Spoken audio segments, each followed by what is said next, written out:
നിങ്ങൾ ഈ കാണുന്നത് നമ്മുടെ കേന്ദ്രമന്ത്രി നിർമ്മല സീതാരാമൻ കേരള ഹൗസിലേക്ക് മുഖ്യമന്ത്രി പിണറായി വിജയനെയും കേരളത്തിന്റെ പ്രത്യേക പ്രതിനിധി KV തോമസിനെയും കാണാൻ വരുന്ന കാഴ്ചയാണ്.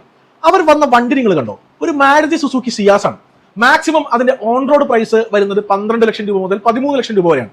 എന്നാൽ നമ്മുടെ മുഖ്യമന്ത്രിയുടെ വണ്ടികൾ ഇറക്കിയാണ് ഒരു ഇന്നോവ ക്രിസ്റ്റ വരുന്നത് ഏകദേശം 35 ലക്ഷം രൂപ മുതൽ 40 ലക്ഷം രൂപ വരെയാണ്.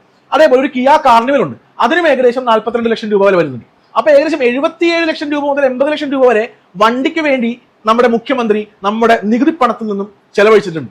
അതേപോലെ ഇപ്പൊ 100 കോടി രൂപ പുതിയ വണ്ടികൾ എടുക്കാൻ വേണ്ടി പാസ്സാക്കിയിട്ടുണ്ട്. കേരളത്തിലുള്ള എല്ലാ ജനപ്രതിനിധികളും ലക്ഷറി ലൈഫ് സ്റ്റൈലാണ് നമ്മുടെ എല്ലാവരുടെ നികുതിപ്പണം കൊണ്ട് ജീവിക്കുന്നതെന്ന് നിങ്ങൾക്ക് തോന്നുന്നില്ലേ? മനസ്സിലാകുന്നില്ലേ? എന്നാൽ കേന്ദ്രത്തിലെ കാര്യം നോക്കൂ. നമ്മുടെ പ്രധാനമന്ത്രി, ഡിഫൻസ് മിനിസ്റ്റർ, അതേപോലെ തന്നെ ആഭ്യന്തരമന്ത്രി, ഇവർ 3 പേരും ഉപയോഗിക്കുന്ന വണ്ടികൾ ഒഴിച്ചാൽ ബാക്കി എല്ലാ മന്ത്രിമാരും ഇതേപോലെയുള്ള ചെറിയ ചെറിയ വണ്ടികളാണ് ഉപയോഗിക്കുന്നത്.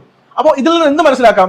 ഏറ്റവും കൂടുതൽ കേരളത്തിലുള്ള ജനങ്ങളെ ചൂഷണം ചെയ്യുന്നത് ആരാണ്? കടം കൊടുക്കുന്നവർ നടക്കുന്നത് മാരുതി സുസുക്കി സിയാസിൽ, കടം വാങ്ങാൻ വന്നവർ വന്നിരിക്കുന്നത് കിയ കാർണിവലിലും ടൊയോട്ട ഇന്നോവ ക്രിസ്റ്റയിലും. വാ!